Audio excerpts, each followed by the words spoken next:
Isang magandang araw po sa inyong lahat.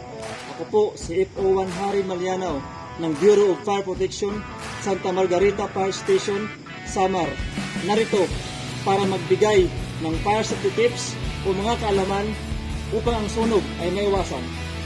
Kadalasang sanhi ng sunog ay nagmumula sa kusina. Narito ang ilang paalala. Una, huwag iwanan ang kusina habang nagluluto. Pangalawa, siguraduhin nakasira ang LPG switch regulator pagkatapos gamitin.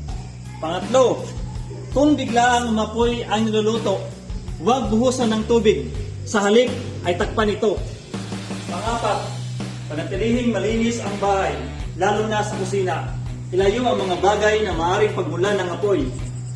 Mas masaya ang pamilya kung sa hapagkainan ay sama-sama. Tandaan, sa pag-iwas sa sunog, hindi ka nag-iisa.